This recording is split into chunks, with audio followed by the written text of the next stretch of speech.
Hi everyone, welcome to THT and welcome to the fourth episode of the Enigma podcast. This one was long overdue. I am joined today by two amazing human beings. You can call me Al. Hey man, how's it going? Really good. I'm very excited to be here once again. I've not missed a podcast yet, so let that record continue on. And I'm excited to talk some SWU with you. And welcome back, Beton, after missing one podcast. Boo! Yeah, completely my fault. But I'm here now, Awesome. and we can do something fun. Absolutely. So I got some really nice subject. Of course, there's been a lot going on in the world of Sue in the last few weeks since January. So in the first topic I want to talk about is the elephant in the room is the state of the post rotation meta, which has been I won't say the meta is figured out, but we're still having like a first glimpse of what the meta might look like. I think there's a lot of um thing going on, and I feel it feels like things are starting to settle a little bit. At least we're starting to get at least a first glimpse of what the meta looks like. So I know, especially Beton, we've been playing myself, Beton. We've been playing a lot of sets 7, and so did Al. So we got a lot of things to say about it. So maybe Beton, you want to go first? Yeah, I can. I know a lot of people like don't like dying to aggressive negotiation. I think it's the big card of the meta, but I actually really like the meta that we are having. There is quite a lot of different decks that all use aggressive negotiation that you can play.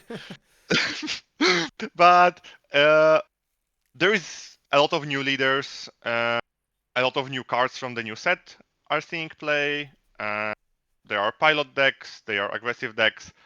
There are some slower decks that can be played. There is some really powerful combos that if people figure out how to utilize may be really powerful. And I found a leader that I really like, so I have a lot of fun now. Awesome. Al, what do you think about the meta?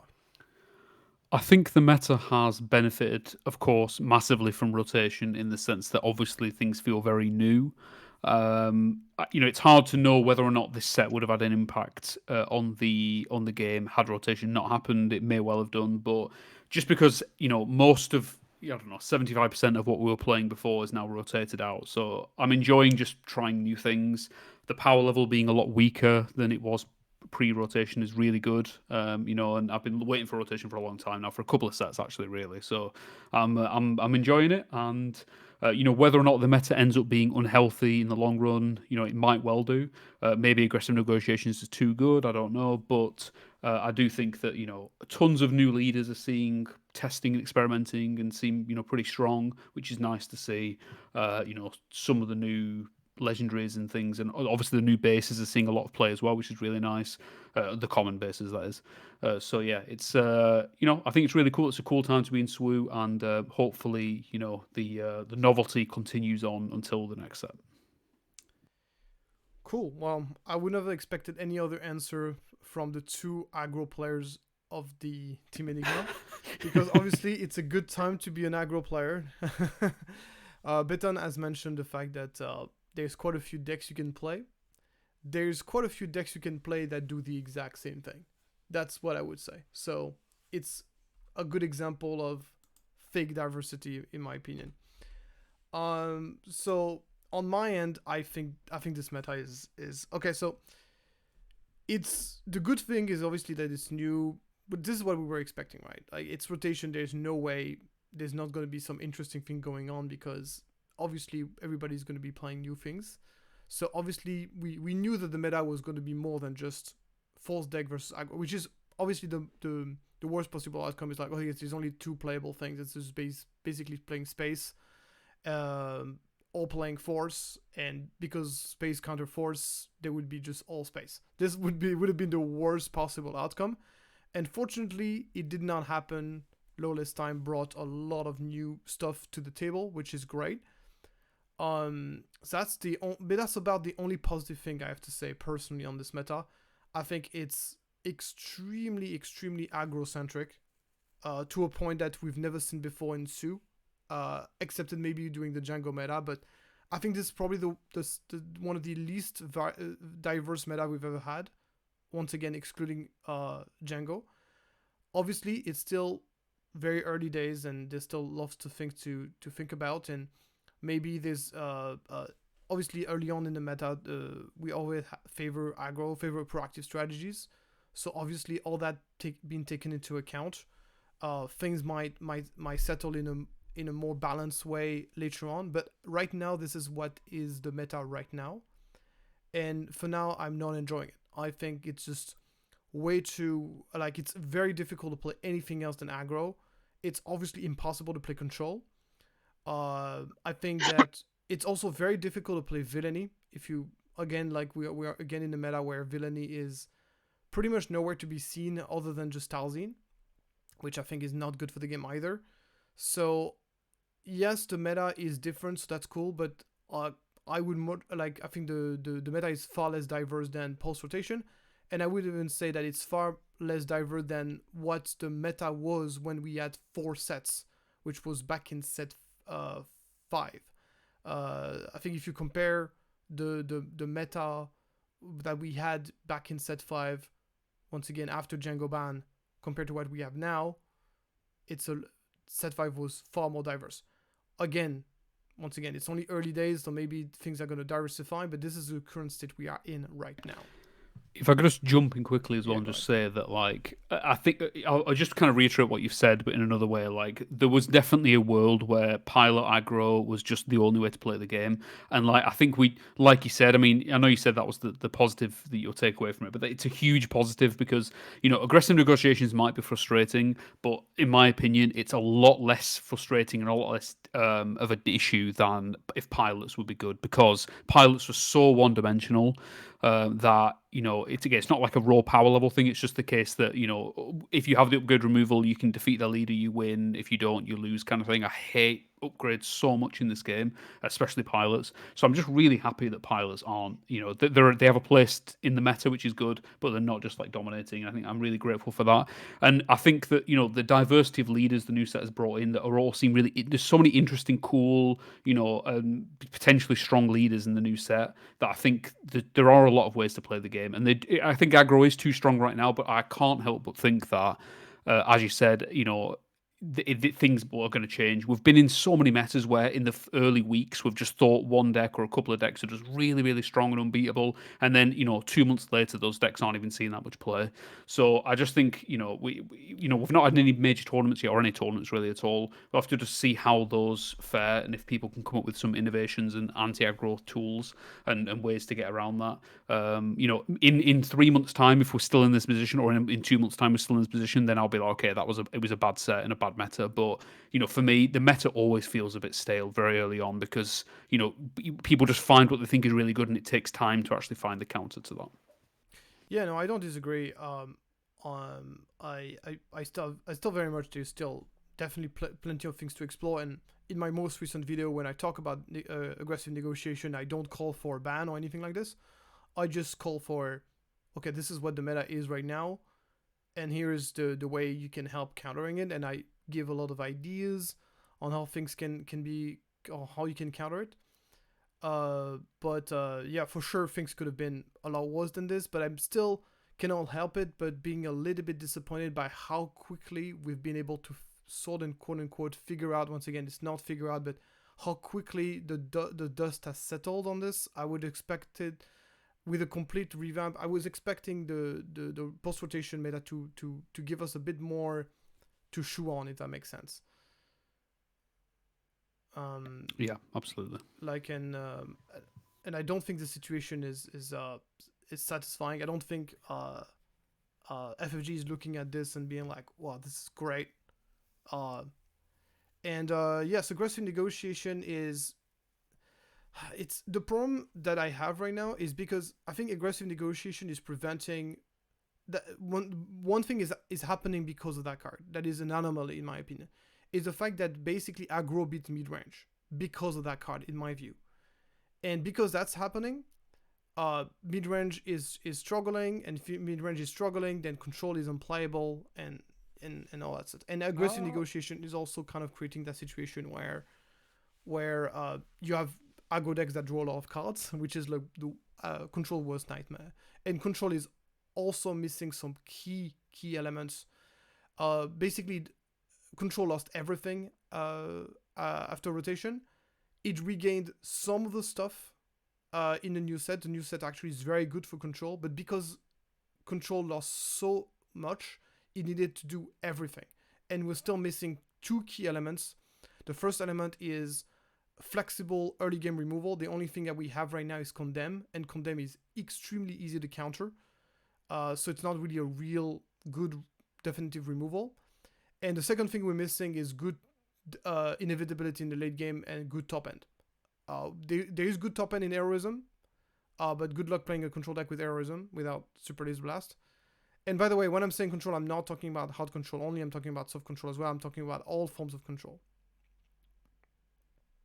Beton, you wanted to say something?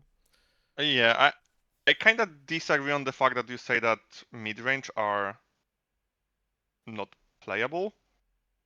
Like, because, for example, I think most good aggressive negotiation decks are mostly mid-range. Okay. Well, then we have a different definition of mid-range then. Because, yeah, you can sometimes kill like on flip or turn after flip, but yeah, the decks also run a lot of removal. They run a lot of sentinels. Most of the statted units in the deck are to make the units survive. Those decks doesn't really just go base. So it's basically how like mid-range decks play. You also in those decks you run like an 7-8 drops. yeah, but there there are are 8 few drops you play on flip, bro. So come on. not in a Jin runs a 6 drop that she can only play on 6, Okay, and well, it's one of the best. if you're gonna argue that Jin is a control that is a mid-range deck, bro, like I don't think that's true at all. Like, okay, so maybe let's like, do you consider Hantu ECL a control mid-range deck? Yeah. Okay, well, okay, then you It's have an a complete. it's an We are aggressive basically don't mid-range speak deck. the same language. Then we don't speak the same language. Then if you consider that an ECL is a mid-range deck, then we don't speak the same language. So it's just a pure language thing.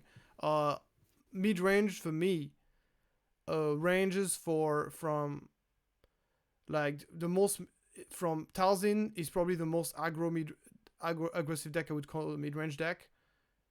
And then the most controlly deck I would call a mid-range deck maybe would be something like Yoda. Yoda Deadvault would be the most. You could also argue Pop Yellow. Okay. Let's not be controversial and say Yoda Deadvault. That's what I call mid-range. I think Jin, Tobias, all those decks are aggro decks. They're not pure aggro. Obviously, they're not the most aggressive deck you could build. You could build way more aggro deck. So if you consider this mid-range, then okay, there's some mid-range decks. But I personally I do not consider those decks mid-range. I consider those aggro, and aggro doesn't mean zero interaction. I think Hand 2 CL for me was definitely an aggro deck, and it had interactions. And I think it's good. It's good to have aggro decks that are interactive. I think that's great. But having only aggro decks is not good for the game.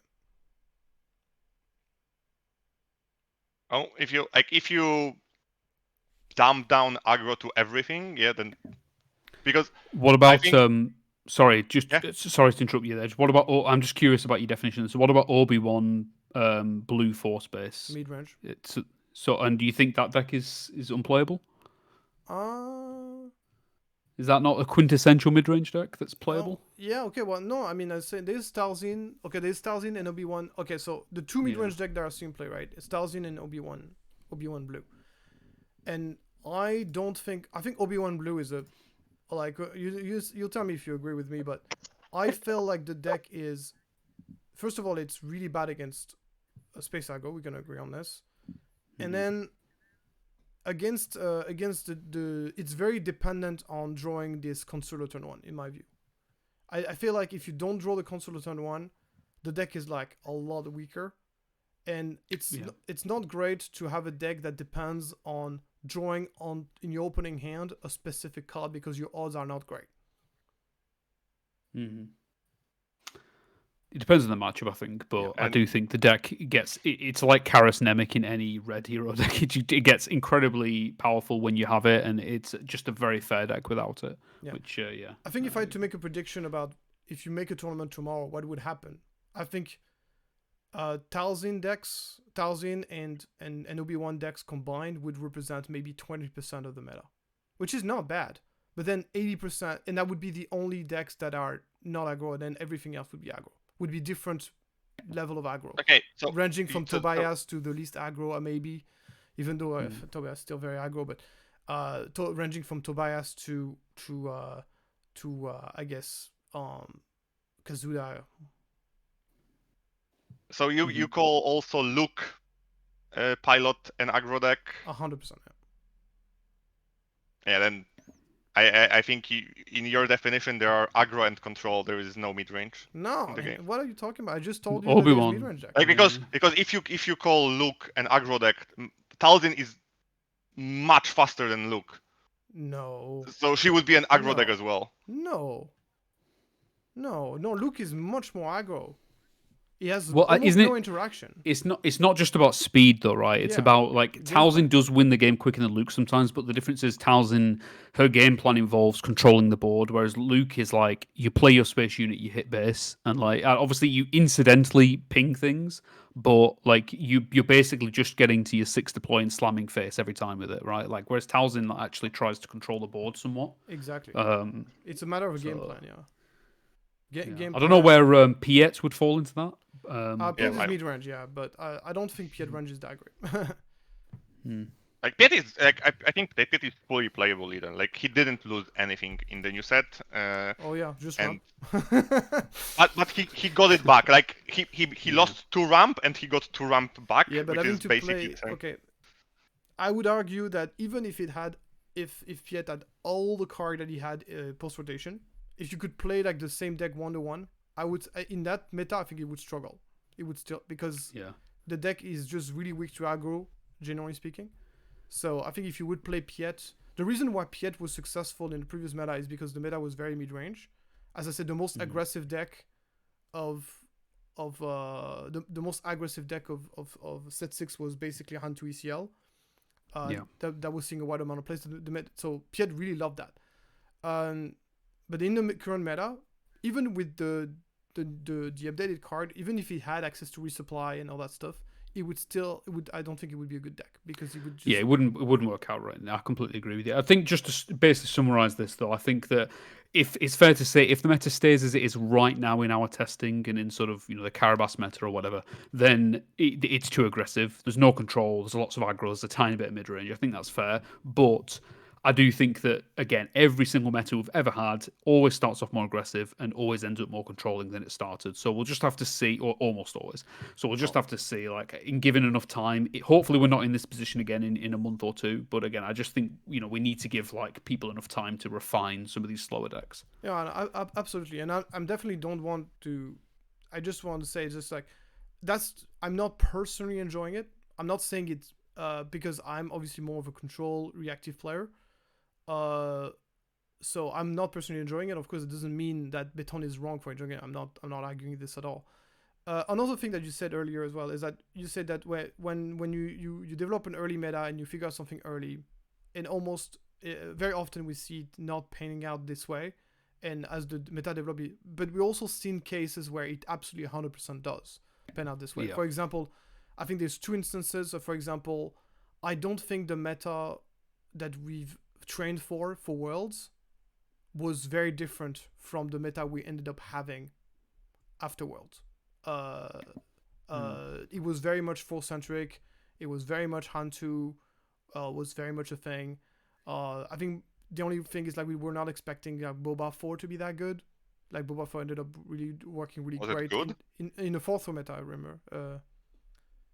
I don't remember this deck ever being good. So well, it was second most played deck in the game. Yeah, it was. Oh, it was really popular.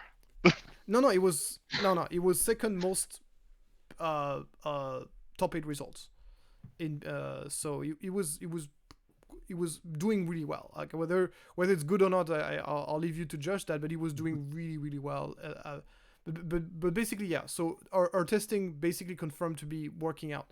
Other cases, obviously Django meta. We tested Django we figured out Django pretty quick, and the meta did not change at all to what we were expecting.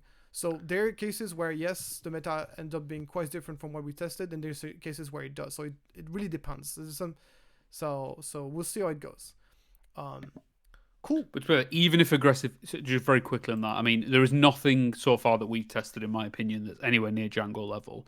And even if aggressive negotiations as a card ends up being like incredibly powerful and doesn't reduce, that there are still lots of different decks that can play it. And I know they do a similar thing, but they are different. I mean, Jin does not play the same game as Tobias. Yeah, so, absolutely. I can add that I think we are in the situation that aggressive also seems like an beat all, do all, because we have no alternative. There is basically no damage from hand except from aggressive negotiation. Because we lost everything. We lost Pod, we lost Millennium, we lost Blaster, we lost Surprise Strike, and there is nothing else to fit those spots. So decks that should play other stuff, because there are a lot of decks that play aggressive that shouldn't, because they should be better things to finish the game, but they are forced to play it because we are lacking a lot of like aggressive cards. The same way, like we are lacking top end. Because like as Thorrk said, top end is only good in heroic. Villains just, I don't know what happened. Because I don't know, maybe Lobbringer should have been like the top end. Yeah, but we get to that later. We get to that later. But aggressive, like for me, aggressive also seems like, oh, I'm only losing to this card because every single deck plays it. Because like it's a very good point. Yeah, the only good other pump we have is +2 damage.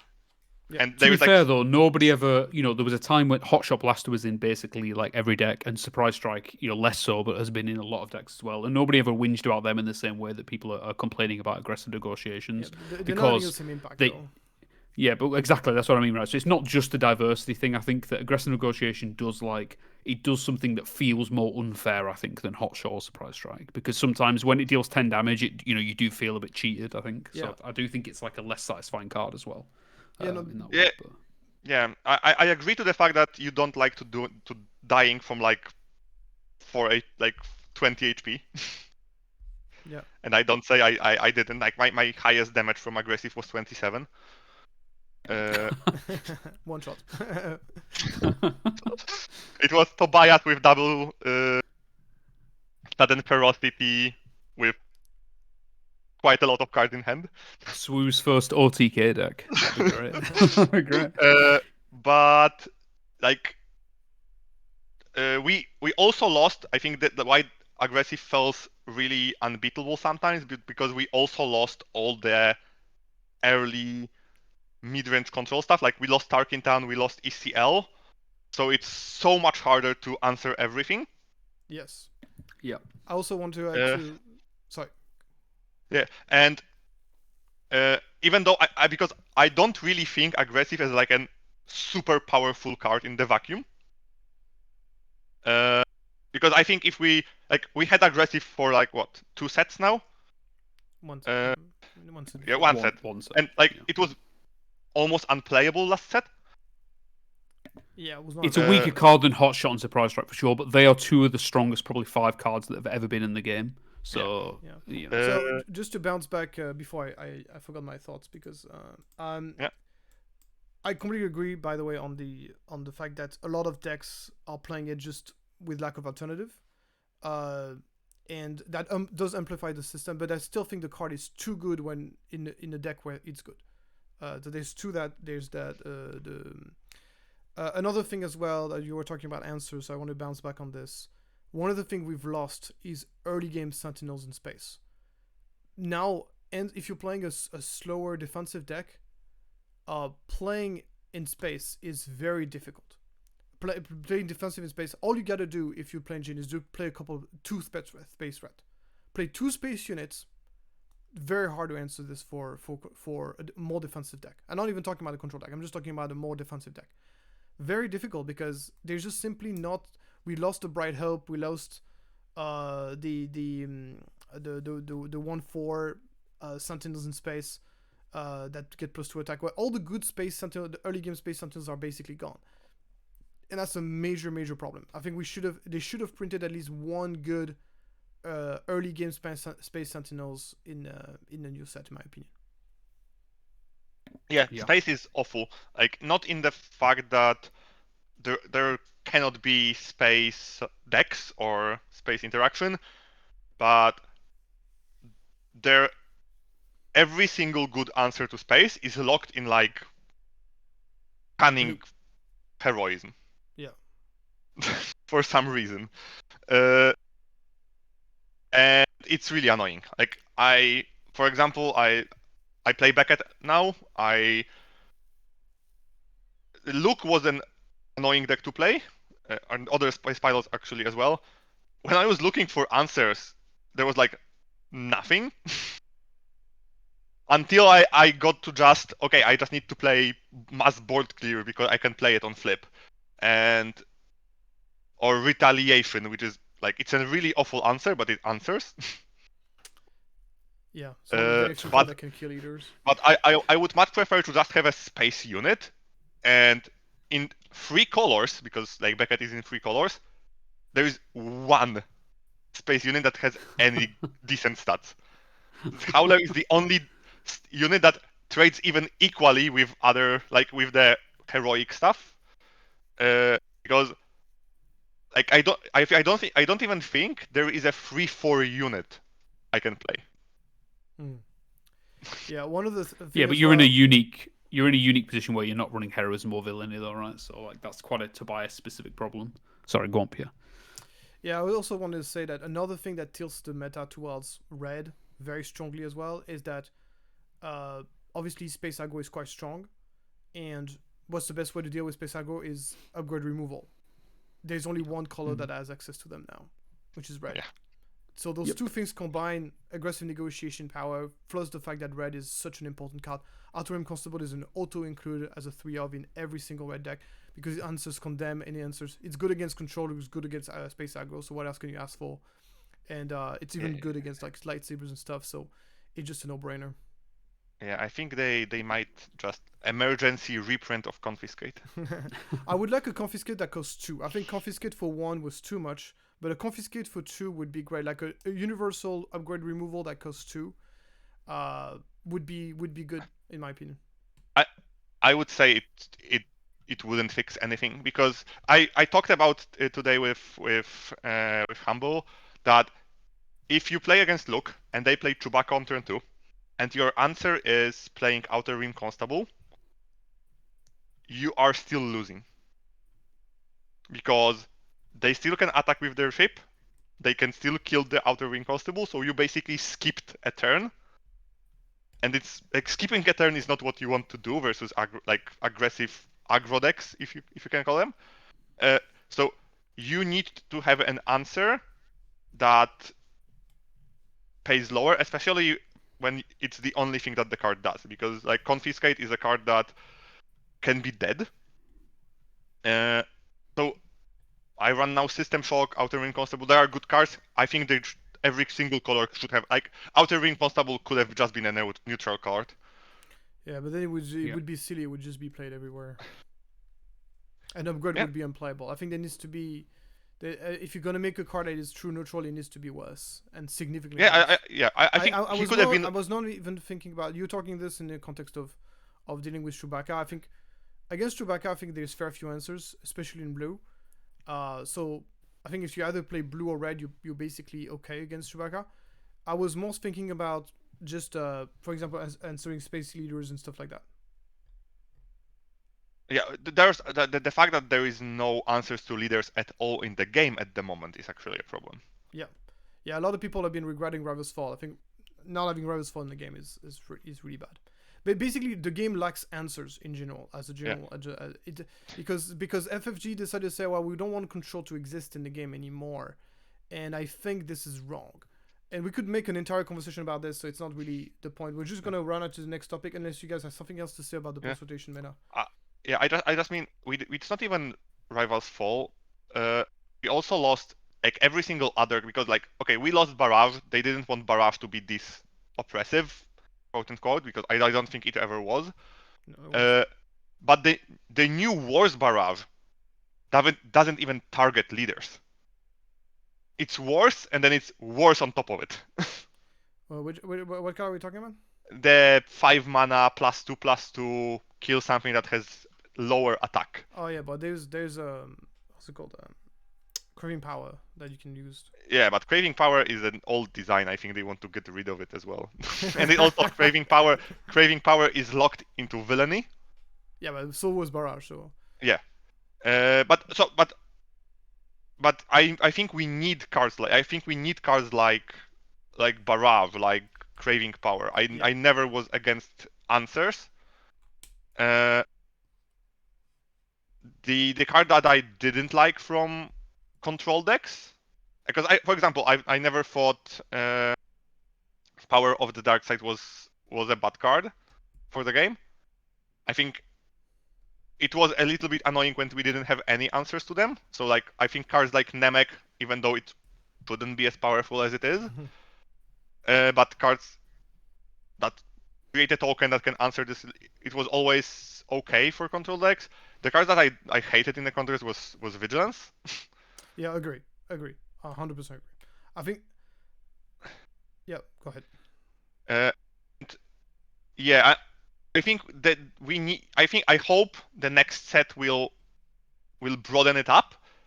I don't mind if we, because I agree that we are in the moment that we are a little bit forced into playing not really similar decks, but the playstyle, as you said, like it's an aggressive to aggressive mid-range playstyle.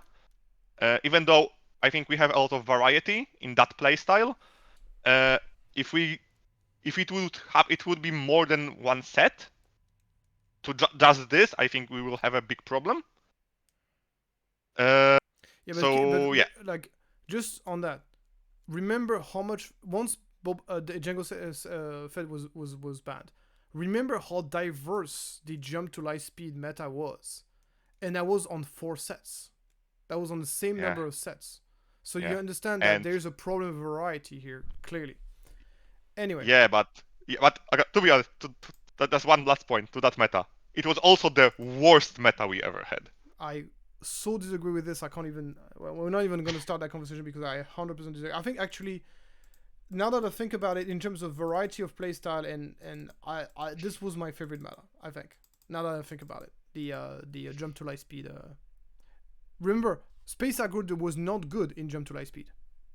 Yeah, it was the 4th most played and winning deck. Pythagoras was the 4th most winning deck in that. What deck? Yeah, Vader Pilot was the fourth most winning deck in that meta. It wasn't. I actually looked back. I'm looking at it at the moment. Wow. Okay. Well. Anyway, we'll go back to that subject matter a different time. But I think we might do a tier list of what were the best meta, and then we could debate this. But I actually really enjoyed I think the post the jump to light speed post Django ban. Anyway, moving on to our next topic for today is, so we all know what is the number one problem with Star Wars Unlimited right now. The number one problem is something we can all agree on, this is that the product is not worth buying, which is a pretty big problem when you try to run a fucking business. Simply, boxes drop way below MSRP whenever they get published. It's not uncommon to get boxes for less than half of their MSRP value just a couple of weeks after release. There's simply no reason to buy more than 2 booster box, and even buying 2 booster box is probably not a great idea, but you could argue that's the same for every card game. But anyway, like they're just the most expensive legendaries are very cheap. I think the most expensive legendaries of set 6 was what's it called, Queen Amidala, and she is less than €10 right now. I mean, Granted, she also was our price dropped because of the store showdown promo as well. But even before that, she was 15 quid maximum. So there's a major problem with that because it makes it so the problem for this, right, is that local game store have simply can't make money out of this game. They lose money whenever they try to support this game. And if local game store don't have any financial incentive to support the game, they won't support it. And if the game is not supported on a local level, the game will simply just die. So it's the number one issue. I think everybody talked about it. I talked about it many times on the channel. The big question to you guys is: do we think? So also another factor as well is that set 7 was the first set in which FFG was able to implement the feedback coming from the community, which I've been saying Legendaries are 2 weeks in set 2. Actually, I've said it. And it has the issue has gotten worse and worse and worse set after set. And set 7 was the first set in which FFG was able to act on it, according to what they say, actually. Do you think, I'm going to start with Al on this one. Do you think set 7 is going to help with that issue? Yes or no? Not enough.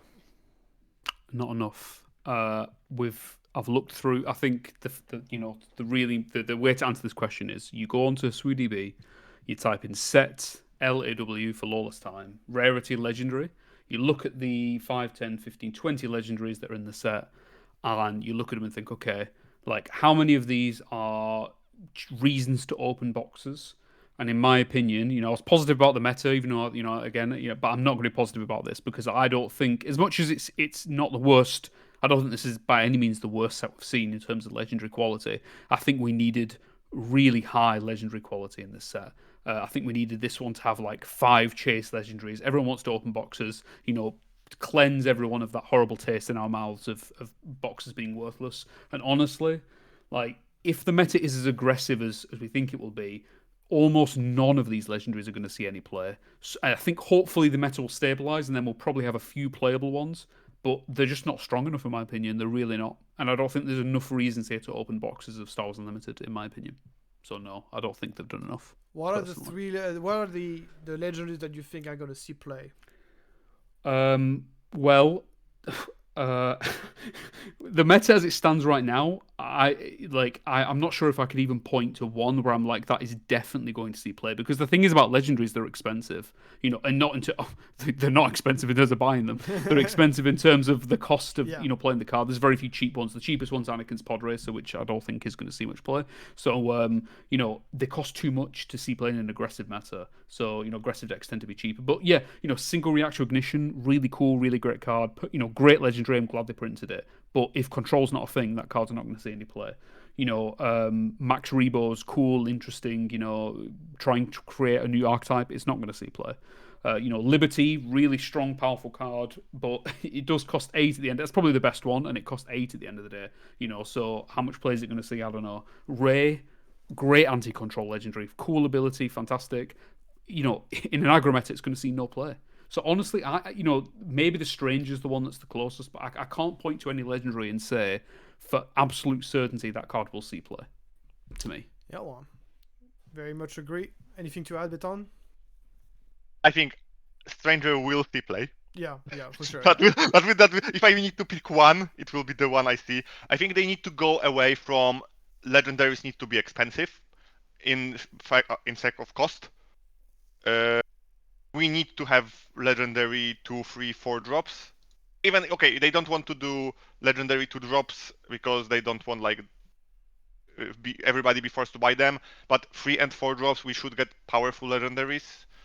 And I also think in this set it's really weird because at the same time I think there is a lot of really cool legendaries in the set, but there is no possibility to play them. There's no support. There is no support. There is for example, Maul. I think it's well designed card. I think this card doesn't need to be much stronger, but there is no way to play it. There is a single leader that can play it that deploys on 7, which makes him almost unplayable. because we are in the meta that we are. Uh, yeah, we have a cool card. I think a lot of these cards will see play overall in the longevity of the game. This set, Stranger and Liberty, I think that they're my two best Yeah. calls. And yeah, no, they need to pick it up. I think the only set that had good legendaries was set one. Because every single legendary card in set one was playable. There was, I think, only a single card that didn't see any competitive play. It was black one. And he had potential. Yeah, it had potential, but it wasn't like the card was not great. But I don't to think. tell you that Yeah, even the worst legendary of set one had potential, that's saying something. yeah, and they need to strive to make the legendaries on that level.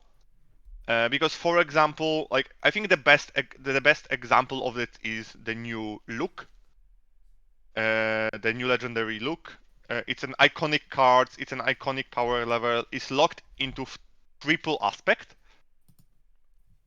So why they nerfed him so heavily that it will almost I can almost guarantee that with this card will not see much play. Can I just quickly say something else as well before you talk about your thoughts, Pierre, as well? The thing about locking legendaries behind triple aspect as well. Like at the end of the day, like I know they don't want, like we've talked about Nemec before. Nemec being a legendary is obviously not what they want. They don't want a card that you have to buy. Everyone needs 3 copies of. But to make a triple aspect a very niche card legendary, it just means that like so few people are going to buy it that you need legendaries that everybody wants. There are so many cards I could just go through now on a whim and take 5 minutes out of my time and say that should have been legendary, and then people it would have fixed this problem. There's so many. There's like 10 cards they could have picked, but they didn't pick them, and I just don't understand it. There's the Kanan Jarrus guy, the Finn. The Finn. He's a cool character. I don't know. Some people like him. I don't know, but he's a character. There's lots of unique units they could have picked to be legendaries, and they didn't do it. Like I just don't understand it. What's the 000, right? 000 could be a legendary. I know it's not like the most busted card ever, but it's probably going to see play. It's a really cool card. A lot of people like that character. So Bulbous Pop Racer could have been a legendary. There's so many they could have picked, and they picked almost. What about the new Boba unit? To me, that card screams legendary. It's got a cool effect and stuff. Boba's like the iconic Star Wars character. Like I don't know. I don't really understand it. And to me, all I can say now is I've seen enough to know. Because again, this was the set where we said, right, they've said that they've taken on our feedback, like you said. They've taken it all on board. This is what they've come out with, and honestly, they've fucked up, in my opinion. So I think that to me, it shows that they do not understand their game well enough. They don't understand that. FFG do not understand, I can safely say now, after 7 sets of doing this, or 6 sets after set 1 of doing this, that they don't understand what card is going to be powerful going, when a meta is released, and I don't really understand why, because either they do this, testing. Sorry, just go ahead. going to either this, all they don't understand the business of making a TCG. It's either they know they misassess the power legendaries, and they don't understand their own game, or either they purposely don't are extremely cautious on the legendary power level, and then that's just misunderstanding the business. It's one or the other. Yeah, but I can understand that for the first few sets, but like people have been calling for this for so long. Nobody's buying boxes. The boxes are worthless. They're just not worth anything. And I just, to me, I think it's more reasonable to think that, and again, it doesn't really matter, we can't affect it, but I think it's unreasonable to expect that the designers of the game or the people making these business decisions don't understand the business of needing to sell boxes. To me, that is so obvious to anybody anybody who's got any basic understanding of the game, that the boxes in this game are far too cheap. It's the only card game I can think of out of probably 10 off the top of my head where the boxes aren't worth, RRP. Like it's ridiculous. And to me, I think it is reasonable to say that the devs don't do enough testing to know if the cards are going to be good or not. I think that's fair, because they're not competitive players. They're not, sitting there, not professional players, because there's very few professional players, if any, in the world. But they're not competitive players to the same level as But this game is for competitive players. Collectors aren't collecting it. Competitive players are playing it, and they care about cards that are a good power level. And there are just so many of these legendaries that are clearly underpowered. Just ridiculously underpowered. So yeah, I think again, I don't think it's the worst offender ever. I mean, I know last set we had Amidala, but if Hand 2 hadn't have existed, last set I think we would have been looking at those legendaries and thinking this is the worst we've ever had. I think we probably are anyway, but well, yeah, it's the worst we've ever had. But without Amidala again only happened to be a good card because of one leader, and now that leader's gone. So even now if we look at the context of Secrets of Power legendaries now, they are incredibly weak even after rotation. Well, but yeah, I mean this set the leaders, some of the legendaries are pretty strong, but they're just not supported enough, and they're too niche. They're just too niche. And like the thing with Amidala is like it's the only good legendary of set 6, and that's the Showdown promo. So here goes its value. Oh, Lightmaker is a good legendary. Sure, yeah. It's really good. I think in the current meta, Lightmaker is actually so good. I think there was like a 3 or 4 decent cards in last set legendaries, like Nihilus. I don't mind him being legendary. The problem with me that the cards like Chopper. I mean, Chopper is not a good example. Chopper actually still play. Yeah, but it's not a legendary though. I know There's no he reason still for it to play, but there is no reason for him to be a legendary. To be fair to them, I will say, I will say this set though, like single reactor ignition, Obi-Wan Kenobi, Max Rebo, L337, The Stranger, Lawbringer, Ray, Liberty. These are all cards that have all the ingredients to be good legendaries. Like they have, I think they've made correct decisions in terms of making really cool effects with cool, these legendaries are great. Max Rebo is so interesting. It's just they're just not strong enough. They're just simply not strong enough once again, and I just don't understand where this caution comes from. Stop being so cautious, please. I mean, to be fair with FFG, and I know this is because being a designer myself, whenever you design unique effects, those are the most difficult card to get right and to balance. Absolutely. But I believe that they should put extra effort because it's literally a problem that I have only seen in Star Wars Limited. A game where legendaries are not worth having. It's a problem that is unique to them. So that's not. Yep. That's obviously not something that is unfixable. So it is something they need to get correct. I think we're running into a double problem right now with set 7. The first problem is obviously the meta is very aggro, which obviously makes most legendaries irrelevant. And the second problem we're having is like even if we were in an environment where legendaries would be good, even if we were in an environment that was slower, there will still be way too many legendaries that are irrelevant. Even then, the 5 cards you talked about, that's basically it. Even in a slower meta, and that just is not a good position to be in any metric. Agreed. And I don't see any reason why you can't have, cards like, I don't know, Lats Razzie, the 3 cost 2/1, as a legendary. Like, to me, you can have strong 3-drops as like Philip was saying, you can have strong 3-drops as legendaries. Like, there's no reason why some of these multicolored cards couldn't, Jinus or the 2-drop. Just they're not, just make them legendary. Like they then legendaries will see play, because in Star Wars Unlimited, the best cards in the game are almost always 2-drops. The 2-drops and pump spells every time. They're the best cards in the game. And they're almost always commons or uncommon. Yeah, exactly right. So just make some of these 2-drops. A few legendaries are good, of course, but just make some of these 2-drops. Faith in Your Friends. I know it's last set, but like they could have just been a legendary. Man. There's no reason why that it's a pretty niche card. It would have been great. People would have loved it. Yeah. Faith in Your Friends could be a legendary because it's locked behind 3 per yellow. This close means that even if it's good, it's not going to see play everywhere. So you're not running any risk of this card being out of control. Okay, and the thing is, like, some people say, well, legendaries, it's all about the money, but it's not only about the money. Legendaries are also, as Beton was saying earlier, archetypes enabler. Like cards like Maul are archetypes enablers. Because those cards are not good, it's hurting the game financially speaking, because it makes box worthless. But it also hurts the game because it makes it so certain archetype, which could have been very fun and very competitive, are not, because legendaries are the biggest archetype drivers after bases and leaders. Yep. Yeah. Agreed. Okay. So basically, the answer to your question: Will seven help? Will set seven help with the current problem that we have? The answer is no. And sorry.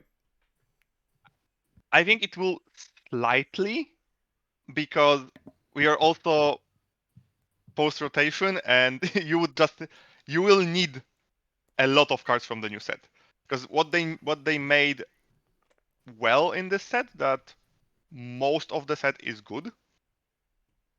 Yeah, So but that legendaries aren't helping with yeah, that though. That's yeah, just because the rest of the yeah, cards. You yeah, want the rest of the cards. But... yeah. But So again, you don't need, if legendaries are not what you're looking for. If you're only looking for uncommons and commons, then just buying 2 booster box or just playing draft is enough to get your cards. That's not gonna boost the the price of the product. it's still better than like last set that I don't think I got a single pack. Yeah, the value of these boxes will be more, but again, that just being like, we could have had a really great set here. We could have had a set where, you know, there are 5+ chase legendaries, and then this could have been a really valuable set, like rivaling, you know, early sets of SWU. But I just don't think that's going to happen at all. So Yeah. Yep.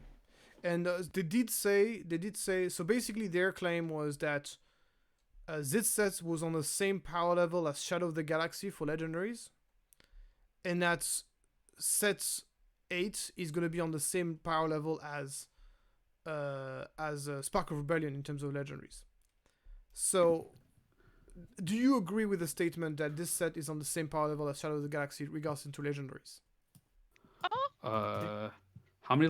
There was 16 in Shadows. Yeah, So there were we had fewer legendaries in Shadows, so, that's we to had be 4 taken into fewer. account. We had Snoke, which was obviously a meta staple. We had Darksaber, you know, meta staple. And we had Poe Dameron, one of the strongest cards ever printed. Crate Dragon, you know, again, amazing, one of the best control cards ever printed. Or anti-control cards, or whatever you want to call it. And then the rest of them weren't so great. So we had like 4 really impactful, really important ones. And in this set, I think we might at a push have 1. So no, I don't think that's fair to say. I think they've, and again, we had 4 fewer as well, so they've had 4 more opportunities in this set. Yeah. I will actually say DJ as well. Sorry, DJ was so good he got banned. Forgot about yeah. DJ. Yeah, it was not good right away, but it was. He ended up but being I will actually say I think it is on similar power level than for the legendaries. That said, yes, because okay, we we don't now 100% know how powerful the card will be on the longevity of the game, but okay, we don't have. But this card could like go either Poe. way. This argument could go either way. It could go either in your favor. Also, Kylo Tire Silencer, by the way, forgot to. Yeah, but it's the same. Sure, it was an okay card. Like Kai's Silencer was it was just a 2 mana free 2 spaceship. Yeah, the but ability doesn't matter. In this case, you have to take into account the price of the card. Yeah, Kylo Tire Silencer was a 20 euro card at some point. Yeah. So that's what I mean by value card. Well, Philip, just to challenge you there, then. Okay, so you know, again, Snoke. We have a direct comparison to that in Lordbringer, which, you know, again, I think Snoke's a more powerful card, but fine, you know, somewhat comparable, whatever. But okay, what card here is competing with Poe Dameron or Kylo's TIE Silencer or DJ or Darksaber? Like, what card? I think Stranger can compete with Poe. Poe was only OP. The card was only OP. Yeah. Because of ECL. Okay, what difference does that make? We had ECL. Yeah, exactly. So Beton, you need to understand that it's that you are saying, this is only good because of that, but that doesn't matter. We're talking about the value of the card. Poe was a 30. I think we might have a similar. Like you also need to consider the fact that the cards were more expensive at the start, even when they are terrible, because like Rey was like a 15 Euro legendary, even though it was unplayable for most of the time when she was played.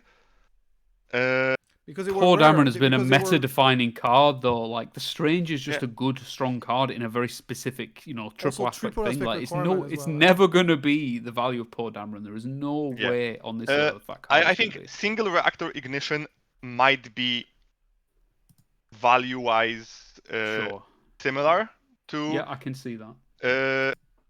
Liberty it should. I think it would be one of the best legendaries in any set.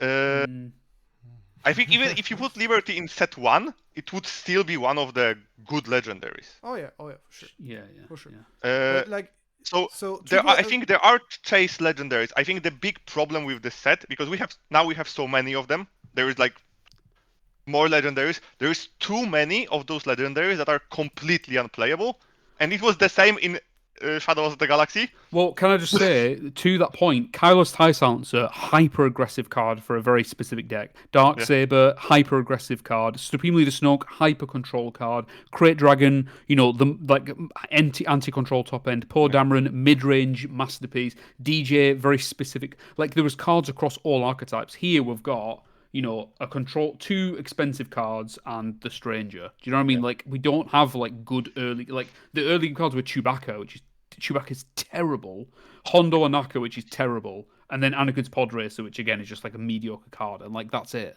Like there's just no good early. Where are the early game legendaries? Please. I understand in design point why they wanted to make legendaries more expensive in this particular set because of credits. So this is why maybe the reason why most of them are on the more expensive side. Yeah. I think they just missed the point. Like, for example, Cat Bane, the on attack is useless. This is completely useless effect on the card. Chewbacca, no synergy. It's similar to Maul. I don't think the card is awful in design wise. I think if we had ECL, it might even see play. No, there's much better thing to be on on 6. Like, no, I mean on 4. No, Cat Bane isn't. You're talking about Chewbacca. Sorry. I think Chewbacca might see play if we had ECL. Like the card is not awful. I thought you were on Cat Bane. Yeah. Like L3, the card is fine. I don't understand what it's why this is actually a legendary. The effect is not. I think it's a cool effect. I disagree. The effect is cool. It's not a legendary. I don't really see any legendary worthy on the card. So U-wing reinforcement here, and that was like a great.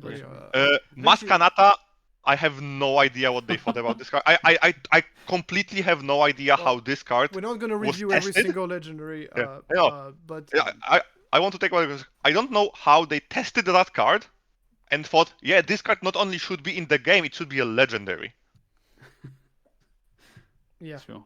Though one thing I just want to say, just to close the subject on this, because we were talking about Lawbringer, and I'm going to explain why this is such a big problem for the game, that there is no good top end in Villainy. Villainy has been the color of Control since the beginning of the game, and it still is today. And for Control to operate, especially if they're going to remove Vigilance as a win condition, Control needs win condition. And the fact that the 2 top end they've printed, which is Persecutor and Lawbringer, and neither of them are good, that is a massive, massive problem for the game. A massive problem. And Intimidator. And Intimidator, you're right. So the fact that they were not able to print a single good top end for Villainy is just absolutely ludicrous. And the fact that also from a design standpoint, printing the 2 cards that do very similar things, which is like a wide -2/-2 and wide deal 3 damage to everything, that's also a pretty basic design mistake. Whenever you are trying to print you're trying to print diverse effect, don't print twice the card that does kind of the same thing. So that's has been a major issue with the set, is just no good top end in Villainy. I think is gonna be. Krennic is such a strong leader, but because he has nothing to ramp into, it's terrible. Okay. Anything else to add on this before we get to the next subject? No. What a shame. Such a shame. Yep. Let's hope we're all still here for the next set, because I really hope hopefully some of these legendaries pick up and we find places for them this set, because it's such a shame. Well, I still have fun playing, so. Yeah, I mean, we'll be here. The question is, will the local game store be here? That's what I mean. Yeah. That will be here, no problem. But like a local game store is a different story. So moving on to the next subject is apparently there's no ban list for Eternal. Is it a good or a bad thing? Beton, what do Good. you think? I think it's perfect. You shouldn't do. I think I making any preemptive ban list would just lower the like creativity of the new format. I think they should, when the tournament start, I think they should act quickly if it's bad, and it might be like Django might be just need another like slight triple dark rate kick into him. Hmm. But I'm not sure because at the same time Django was losing to force throw decks, and there wasn't any force throw decks when he was played. Now there will be. So maybe we will actually be in the diverse meta. But I think if you make any changes now, we would never be able to see it. And also to all the people that spend hours and hours playing Django, giving them one more or two more tournaments to just enjoy the deck one last time. Uh, I think they should monitor the tournament really heavily. Uh, and if there is anything bad, they should ban it. I don't mind even heavy ban list early, but I think you should let people cook and give him at least one big tournament before they do. It's interesting because you actually changed your mind on this subject because I asked you this exact question is like what do you think should be banned going into Eternal, and the consensus from everybody was that triple dark rate should stay banned. So what did change your mind between that So, time and now? I still think the card should be banned overall, like in like 2 months after they release Eternal, uh, because I think that the card is just there is not a single card in the game even close to the power level of Triple Dark Raid. But I think that it was just maybe nostalgia to play it again, or also like talking with other people that really want to sleeve up Django one more time. Uh, that I just think, as I said, I think the bans are needed. Not at, I just don't want them at the before. I always hated preemptive bans because preemptive bans would mean that FFG knows more uh, than like other than players, and we know from experience that they don't.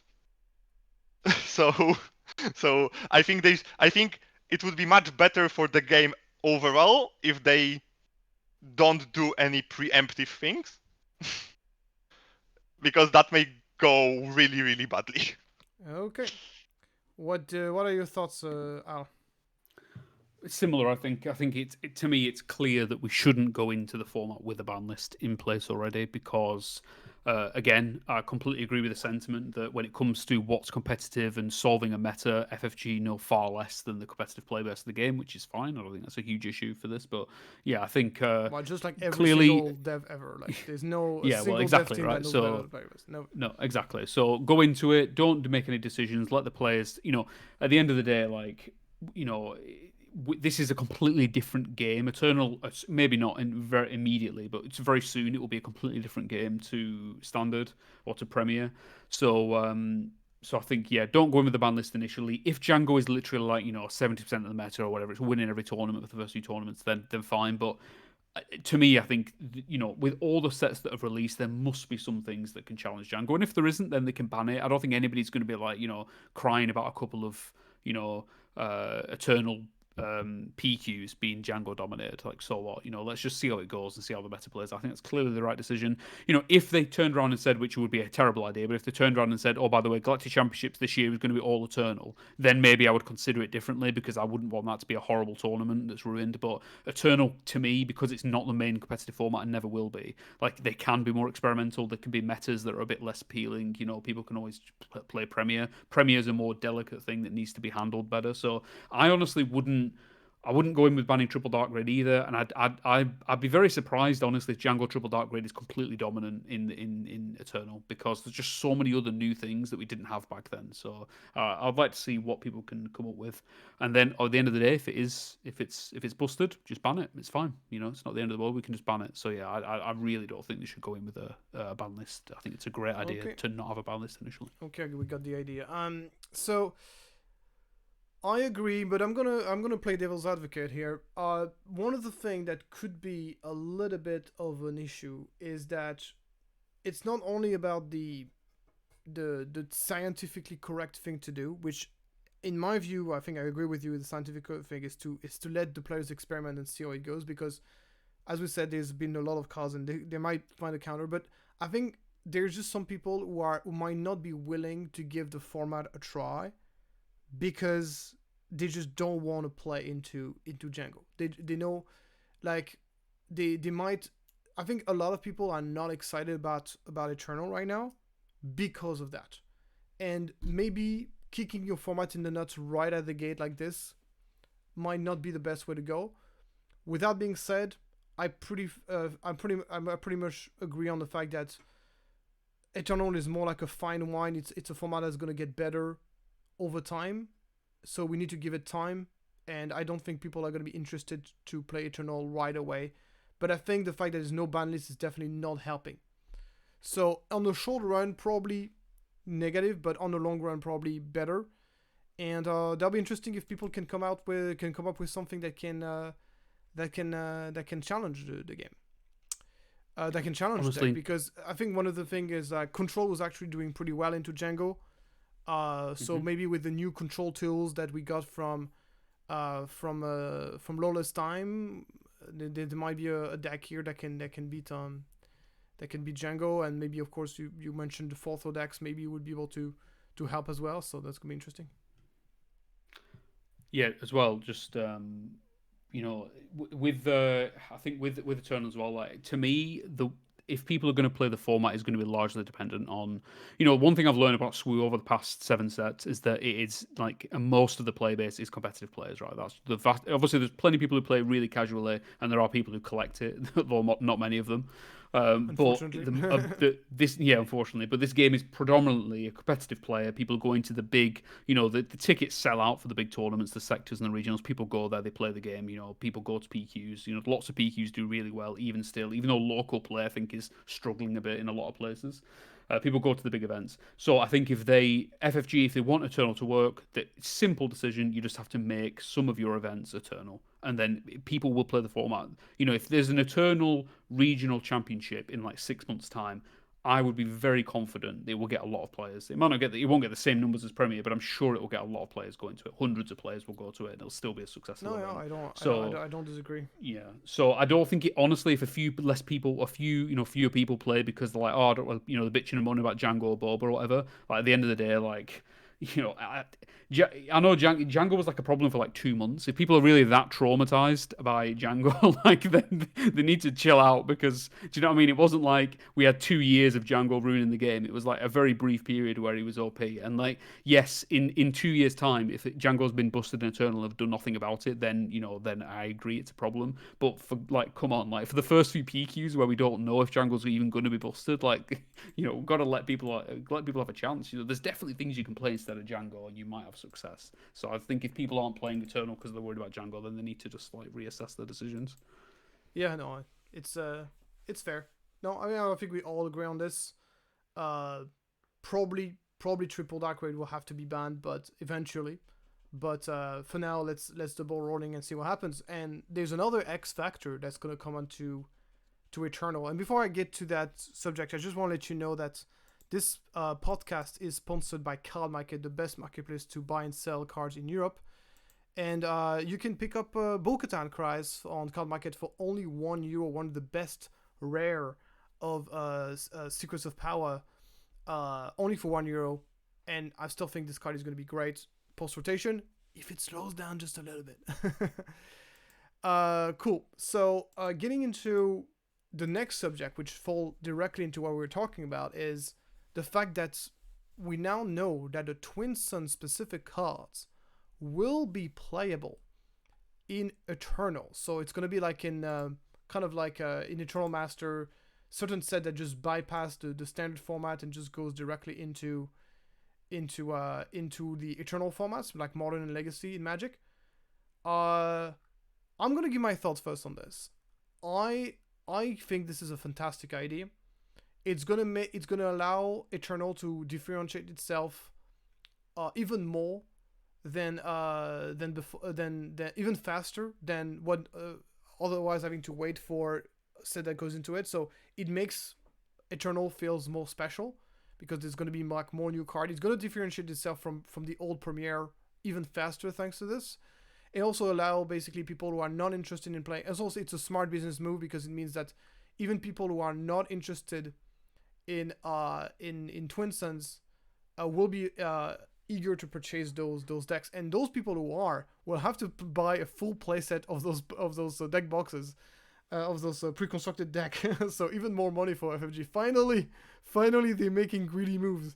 That's what we've been waiting for. I never thought I would say something like this, but here we are.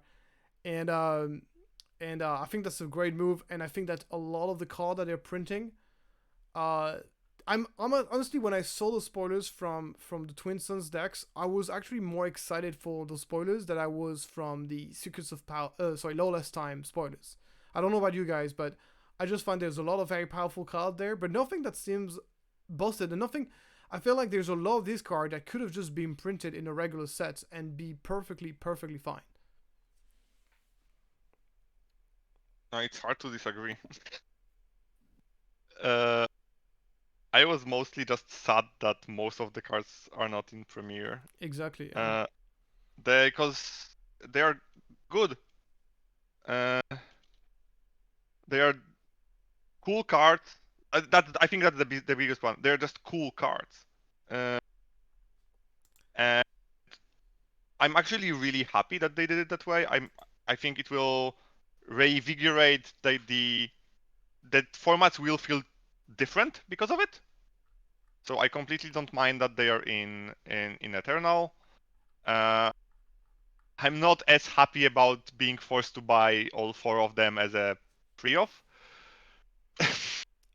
But Yeah, but because they can always pull the excuse of like, oh no, this is not meant for competitive players. It's meant for people who play Twin Suns, and Twin Suns only have to buy one, so they can always pull that excuse. yeah. They can pull that excuse. And to be honest, I don't mind them finally getting some money. Yeah, exactly. It's what I was saying. Like, finally, they're gonna do something that's gonna. Because maybe it will allow them to fix some other stuff. But I think it's one of the. I think out of everything they released or showed us thus far, I think this is probably the best product. And I really hope that Twin Suns pick up for the game because I think it's really healthy for the game. I think Commander is something that saved MTG, and they still have a lot of ways to screw it up, but I think that first set they nailed it. I think the decks are interesting, the leader are interesting, the power level is there, and to be honest, I'm really happy because one of the stores that I'm near said that they will do a like pre-release tournament with them. So it's one of the events I'm waiting for, even probably more than some sectors. Yeah, no, that's amazing. It's a great idea. I'm gonna suggest the same for my local game store. Like you do 1v1, right? 1v1 tournament with the deck pods. The store actually that we got, they are doing a monthly Twin Suns tournament. So they are doing in a Twin Suns. So okay, you okay. are it's 1v1 1v1.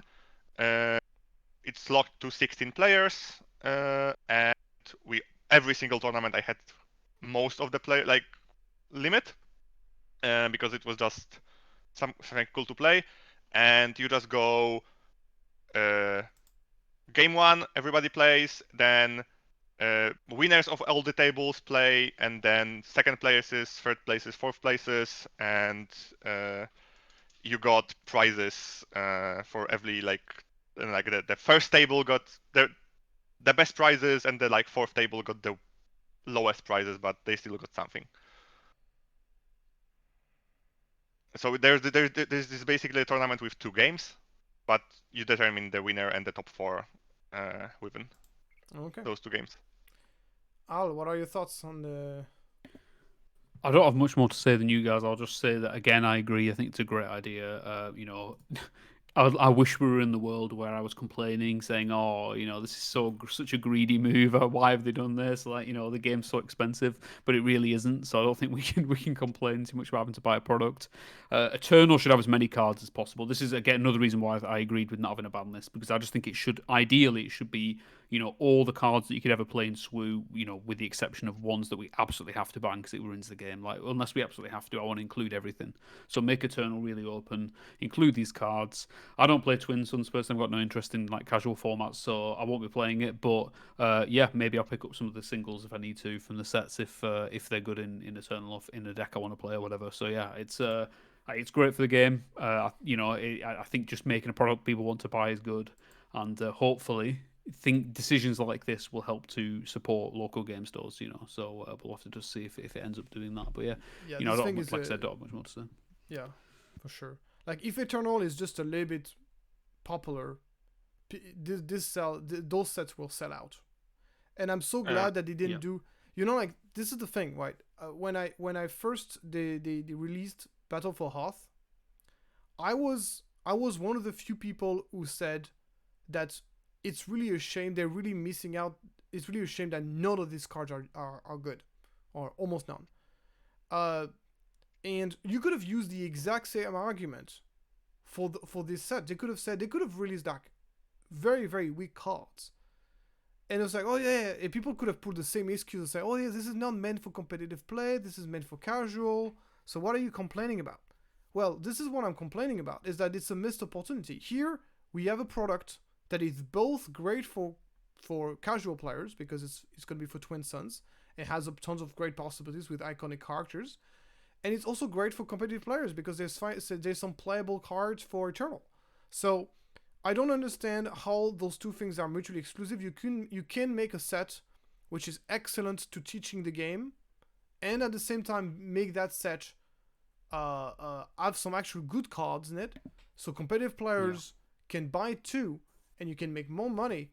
And casual players who've bought that set are not bummed out because none of those cards are actually playable. Yeah, agreed. One last thing I will also add, it's another product that will make it easier to introduce new players. Because that's, I think, the biggest selling point of Commander in MTG.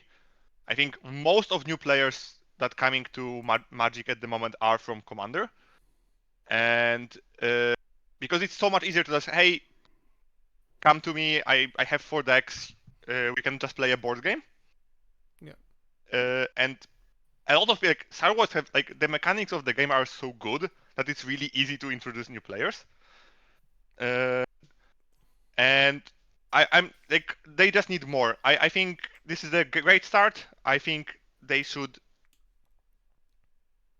every few months release something like this. Maybe not this scope. We don't need 4 decks every set.